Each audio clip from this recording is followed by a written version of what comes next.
Hi guys, I'm Ryan Thomas. This is my YouTube channel, Mr. Ryguy92. I just posted my fantasy baseball team. I pretty much talked about who I have, where I picked them, and I wanted to get everybody else's opinion on what do you think about my team in 2014. And that is up to be watched and to be listened to, or whatever you guys, however you guys want to watch it or listen to it, you can do that.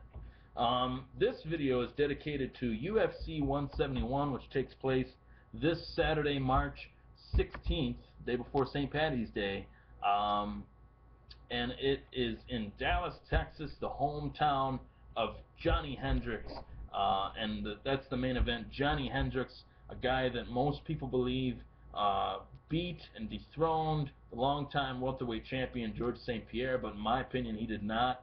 That is in another one of my videos. You can check that out for previous history if you don't know who Johnny Hendricks is and you want to. That is out there as well. But Johnny Hendricks, coming off a 5-round decision loss to Georges St. Pierre, believing that he won and believing that he deserves another shot at the title, Georges St. Pierre, Johnny Hendricks, then proclaimed that he just earned the title and he won't let it happen again, as far as him going to a decision and the judges taking it away from him, which is his own prerogative and his own beliefs. But I had Georges St. Pierre winning the fight 3-2, winning rounds 1, 3, and 5, even though Johnny Hendricks did rough GSP up more. Rounds-wise, I thought GSP won rounds 1, 3, and 5. I had it tied going into the 5th round, and I gave the 5th round to GSP. That aside, that was UFC 167. This is UFC 161, so we're moving forward into the future here. Johnny Hendricks gets another shot at going up against Robbie Lawler for the vacant welterweight title. Yes, it's vacant. Georges St. Pierre withdrawing, vacating, whatever you want to call it, giving the title away, giving it back to the UFC, saying thanks but no thanks. I've had too much. My mind is in a different place. I got a lot going on in my personal life. I've defended the belt more than anyone in this company's history.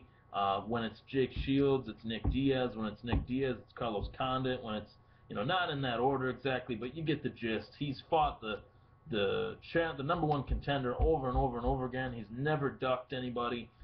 He's fought the guys that were the best available for him to fight, and he's beat them all. He's 32 years old. He's young still. He's got money. He's even made movie cameos. He's doing a cameo for this year's Captain America, the Winter Soldier, as the Leaper. Yeah, that's the character's name, Batroc the Leaper. He's based on the Marvel comic. So he's got other projects that he's doing. He doesn't really feel the need to fight anymore, and that's okay. I'm okay with that. I understand it. I understand, why he would feel the way he does. There's a ton of pressure on him. What he's done for the UFC speaks for itself. He's the featured fighter on the UFC, I believe it was 129, the 129 card, which was in front of 55,000 people. In Toronto, in the Rogers Center, when he took on Jake Shields. No fighter has put the UFC on that type of pedestal like GSP has. Anderson Silva hasn't even been able to do that, and I don't think anyone would disregard GSP in putting the UFC on the map like he did.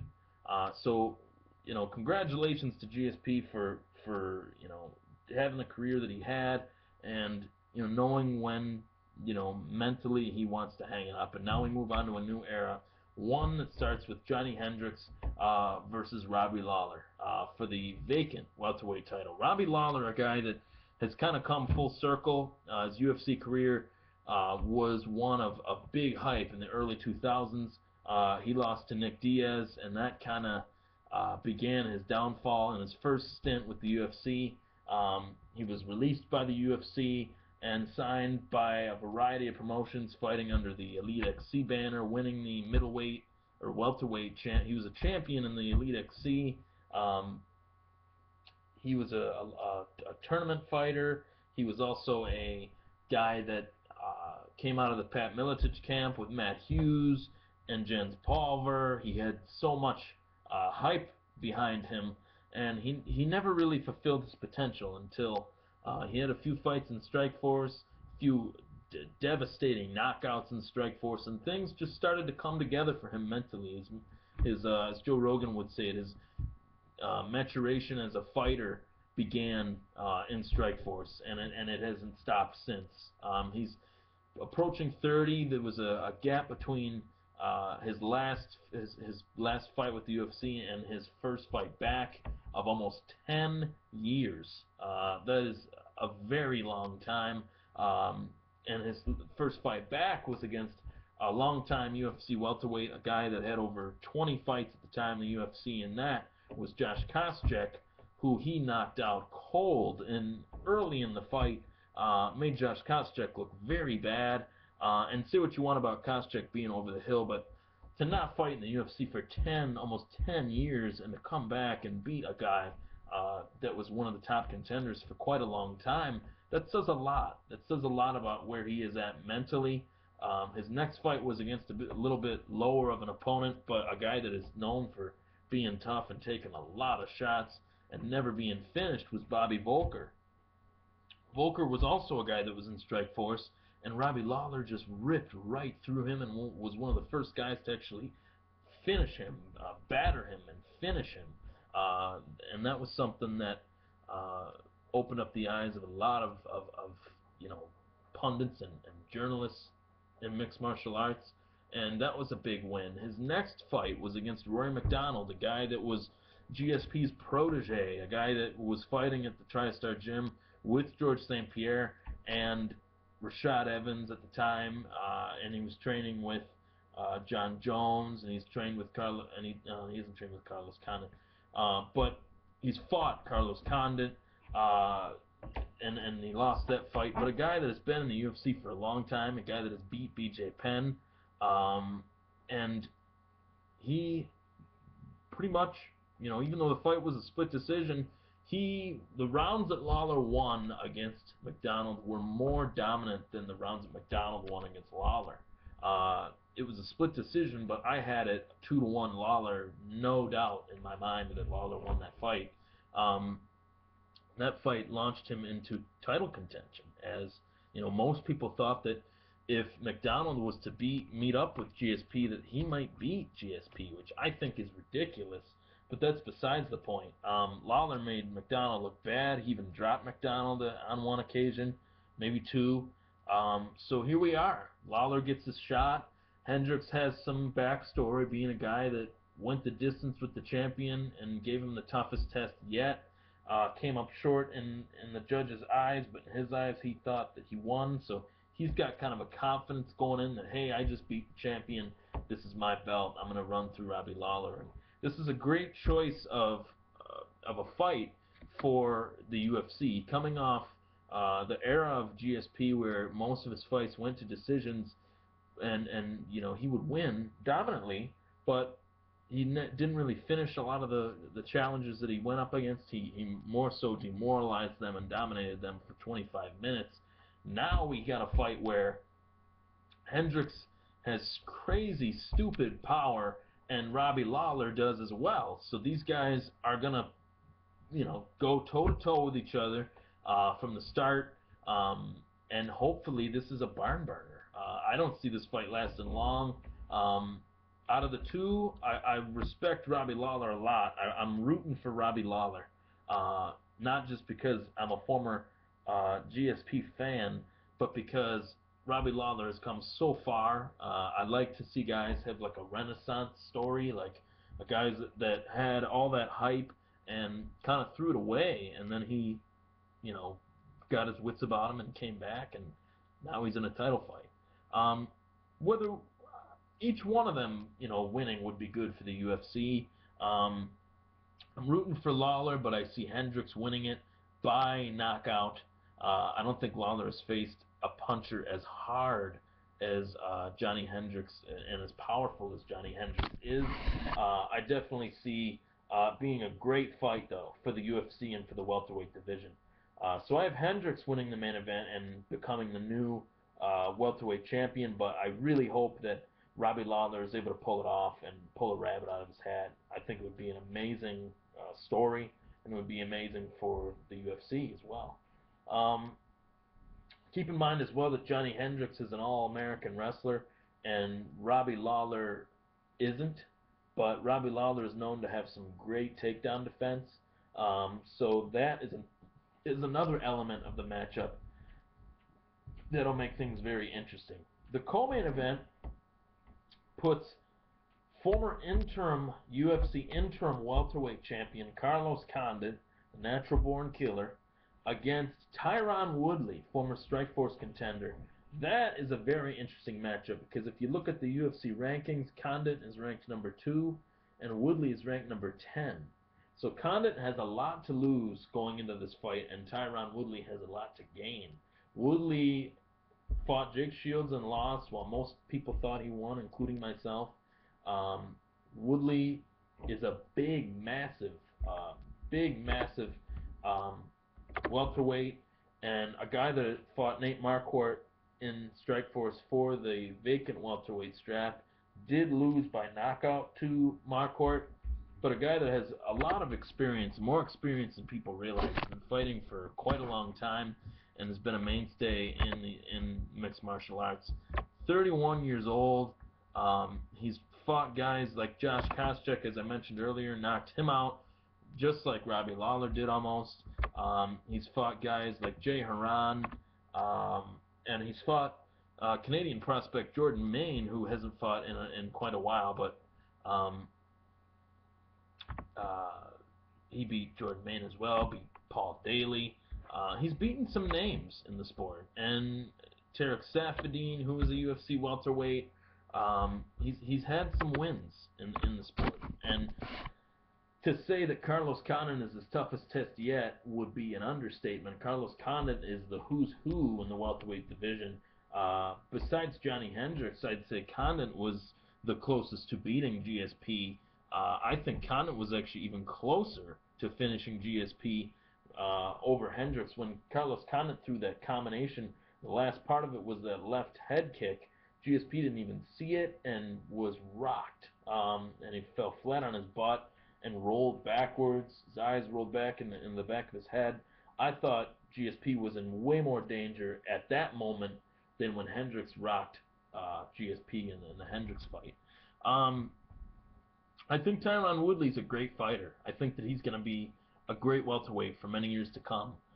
Whether he ends up being a champion at some point, I'm not sure, but I definitely see Woodley being a great fighter. But Carlos Condit's experience is on a whole nother level, and I see Condit taking it by maybe knockout or submit. I would rather say Condit by submission.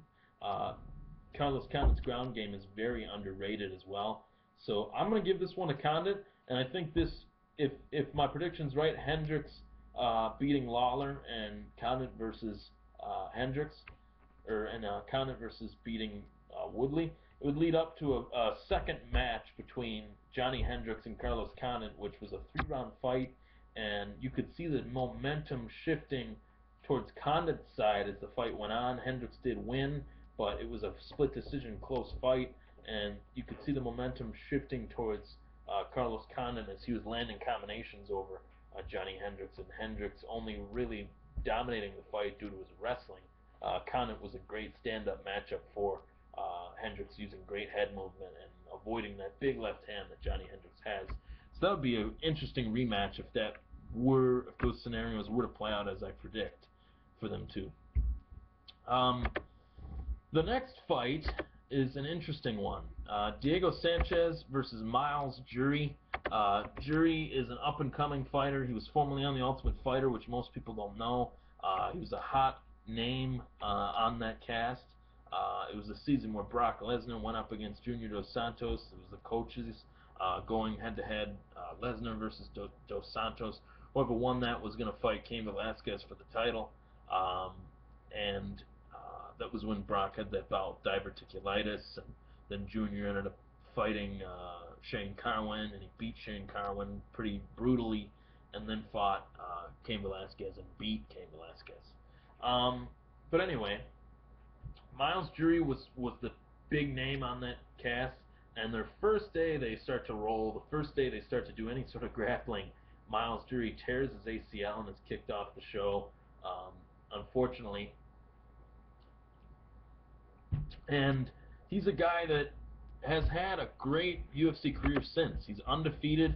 I believe he is from the American Top Team camp. I'm not positive. Um, let's see where he is from. No, he's from Alliance MMA. That was it. Alliance MMA is a gym that has big names under their banner, or whatever you want to call it. Dominic Cruz, the former bantamweight champ, Alexander Gustafsson, the #1 light heavyweight contender, and John Jones' by far toughest test yet. Phil Davis, a rising contender. Very big names out of that gym, and Miles Jury kind of gets swept under the rug a bit, but he is undefeated, winning 5 of his 13 fights by knockout, 6 by submission, and 2 by decision. He's beaten not too many big-name fighters. The biggest name that jumps out at me is Michael Johnson, former Ultimate Fighter winner, and he is rising in lightweight contention himself with a victory over Melvin Gillard as recently as a week or two ago. But he is a guy that is up-and-comer, but Diego Sanchez, once again, I don't see any man fight harder in the UFC, man or woman, fight harder in the UFC than Diego Sanchez does. He just goes for it. That last fight with Gilbert Melendez, just talking about it gets me excited. That was one of the greatest UFC fights I've ever seen. Sanchez down 2 rounds to none going into the 3rd round, even though it was close, and Sanchez ducking under Melendez and throwing that uppercut that just drops Melendez. And then Sanchez goes for the submission, which now he's starting to regret and say, if I would have went for the ground and pound, I might have been able to finish Melendez. And I agree.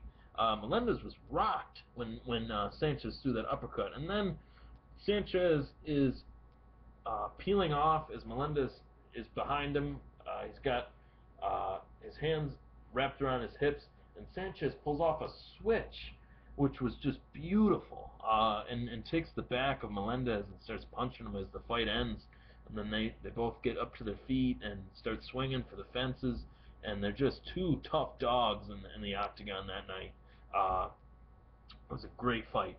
And Sanchez did lose, but he gained even more fans than he had already had. And a guy that fights like that, I just don't see losing to a guy like Miles Jury, who doesn't have the experience in there with some of the best like Diego Sanchez does. I think Miles Jury is a worthy opponent, but I think that Diego Sanchez will come up with the victory. Those are the 3 fights I'm going to predict for this prediction video. There's also some other fights on this card that are interesting. Kelvin Gastelum, the tough winner. His last win coming against Uriah Hall, which was a shocking one. As Hall was, predicted to be the favorite going into that fight, and he, Gastelum came up with the victory. He's going up against Rick Story, a guy that is the only man to defeat Johnny Hendricks besides George St. Pierre. And Rick Story also helped GSP in his training for Johnny Hendricks. So he needs to make a comeback. I think he's 1-3 in his last 4 fights. So he needs to get in the win column. Dennis Bermudez versus Jimmy Hedis. Jimmy Hedis has had some barn burners along with Dennis Bermudez. His fight versus Matt Grice was one of the craziest fights I've ever seen. Check that out if you've never seen it. And yeah, it's going to be a great card. It's actually March 15th, American Airlines Center in Dallas, Texas, the hometown of Johnny Hendricks. Very interesting fight between Johnny Hendricks and Robbie Lawler. Stay tuned for it. Watch it. It's only on pay-per-view. And I really predict that this card is the best card this year to date by far. Watch it and enjoy it. Thanks, guys. Let me know what you think of the predictions.